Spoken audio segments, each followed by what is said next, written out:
50,000 years ago, a small group of humans walked into Europe. They had no coats, no insulated boots, no shelter waiting for them on the other side. They walked north into a continent that was, at certain points, colder than anything most modern humans have ever experienced outside of a laboratory. Temperatures dropped to minus 40 degrees Celsius. Not occasionally, not in rare cold snaps, routinely, for weeks at a time, across landscapes that offered almost no natural shelter, no stored food, and no margin for error. And they survived. Not just survived, they thrived.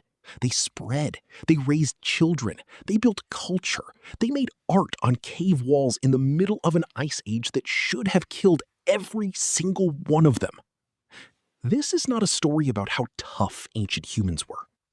This is a story about what the human body and the human mind are actually capable of, and why almost everything you were taught about early humans dramatically underestimates them. Let's start with the cold itself. Minus 40 degrees Celsius is the point where the Celsius and Fahrenheit scales converge. It is the same number in both systems. This is not a coincidence of measurement. It is a threshold. At minus 40, exposed skin begins to develop frostbite in under 10 minutes. Your core body temperature starts dropping within 30 minutes without adequate insulation. Hypothermia sets in. Organ failure follows. Death comes quickly and without drama. You simply stop being warm enough to continue. Modern humans with modern gear struggle at these temperatures. Elite military units train specifically to operate in conditions like this, and even they suffer casualties from cold exposure. The humans who walked into Ice Age Europe had none of that gear. Or so we assumed. In 2016, researchers studying Neanderthal and early modern human remains from sites across Europe and Siberia began looking more carefully at something that had always been treated as a footnote: bone tools. Specifically, a class of bone tools called eyed needles. Thin, precisely shaped needles with a small hole drilled through one end. The oldest confirmed eyed needles found so far date to approximately 50,000 years ago in Denisova Cave in Siberia. The cave sits at a latitude where winter temperatures routinely reach minus 40. The needle was found alongside animal bones that showed specific patterns of butchering, patterns that matched almost exactly the techniques used by modern Arctic peoples to prepare animal hides for sewing. This was not crude wrapping. This was tailored clothing.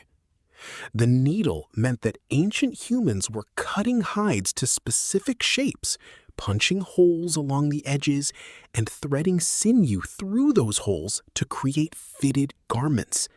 Garments with seams. Garments designed to minimize air gaps against the skin, the same principle used in modern cold weather gear.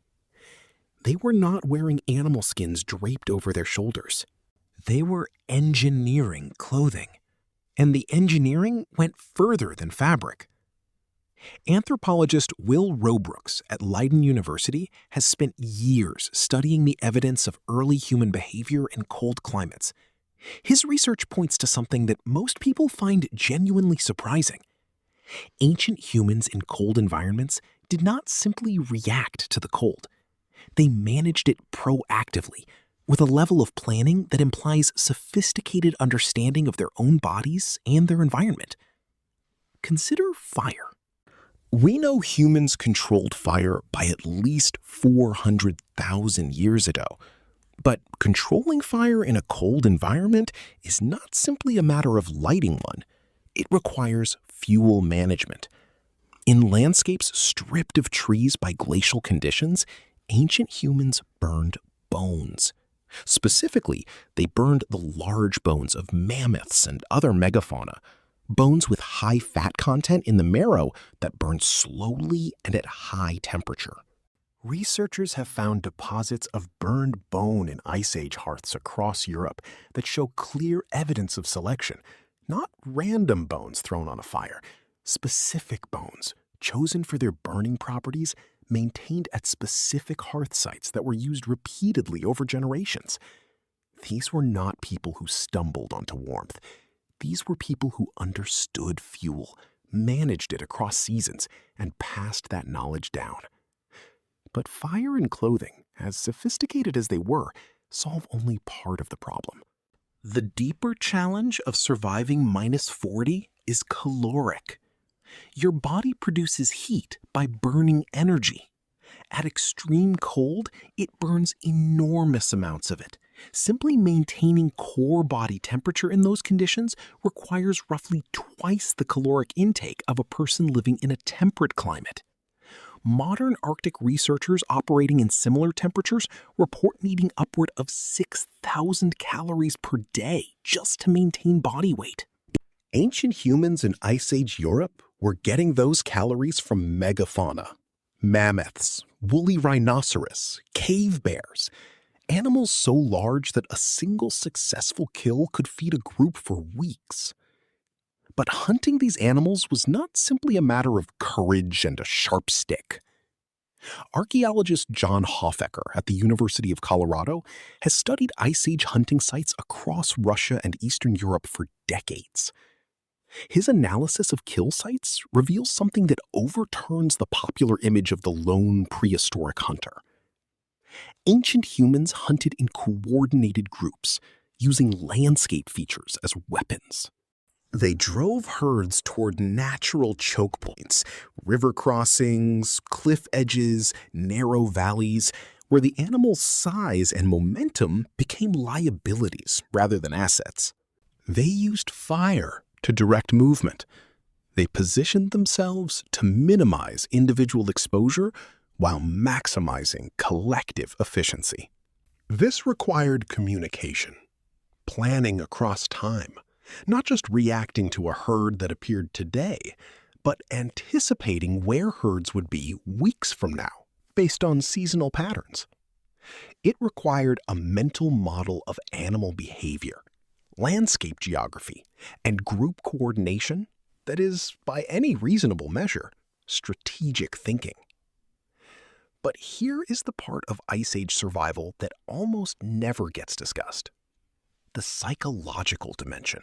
Surviving -40 for weeks at a time in near total darkness, because winter at high latitudes means 18 to 20 hours of darkness every day, is not just a physical challenge, it is a psychological one. Modern research on populations living in extreme cold and darkness, Inuit communities, Scandinavian winter populations, Antarctic research stations, consistently shows that the psychological threat of prolonged cold and dark is as dangerous as the physical one. Depression, cognitive impairment, social breakdown, loss of motivation, these are documented, measurable effects of extended exposure to conditions similar to Ice Age winters. Ancient humans faced these conditions without any of the psychological infrastructure modern humans use to cope. No artificial light, no entertainment, no contact with the outside world. And yet the evidence from their campsites tells a different story than collapse. It tells a story of deliberate community. Ice Age campsites show evidence of structured social spaces, hearths positioned at the center of living areas with sleeping spaces arranged around them, evidence of shared meals from communal cooking, and, most strikingly, evidence of music. Bone flutes found at Ice Age sites across Europe date to between 40,000 and 60,000 years ago. They are not crude noisemakers. They are precisely crafted instruments, with holes positioned to produce specific intervals. Someone understood acoustics. Someone practiced. Someone played for the group in the dark and the cold. Researcher Nicholas Kennard at the University of Tübingen who led the excavation of the oldest confirmed bone flutes, argued that music in this context was not entertainment in the modern sense. It was social technology, a mechanism for maintaining group cohesion, regulating emotion, and sustaining the psychological bonds that kept a small group of humans functioning as a unit through conditions that would otherwise pull them apart. The fire kept them warm. The clothing kept them alive. The music kept them together. There's one more piece of this survival puzzle that modern science has only recently begun to understand. The human body itself adapted. Not over thousands of generations in the Darwinian sense, though that happened too, but within individual lifetimes through a mechanism called cold acclimatization. When the human body is exposed to cold regularly over weeks and months, it changes. Brown adipose tissue, a type of fat that generates heat by burning calories rather than storing them, becomes more metabolically active. Blood flow patterns shift to prioritize core temperature. The metabolic rate increases. Shivering becomes more efficient. Modern researchers studying Inuit populations and other cold-adapted groups have documented physiological differences that develop through regular cold exposure rather than genetic inheritance alone. The body learns the cold. It recalibrates. Ancient humans who grew up in Ice Age conditions would have carried these adaptations in their physiology by the time they were adults. Their bodies were not the same as a modern human dropped into -40 unprepared. They had been shaped by decades of cold in a way that made them fundamentally better equipped to survive it. 50,000 years ago, a small group of humans walked into Europe. They brought needles and knowledge of fire and an understanding of animal behavior that took generations to accumulate. They brought the ability to coordinate, to plan, to make music in the dark. They brought bodies that had learned the cold from childhood. They walked into -40, and they did not die. They left paintings on cave walls that we are still looking at. They left flutes that still produce the same notes they produced 50,000 years ago. They left children who eventually built everything that exists. The cold did not stop them. Nothing did.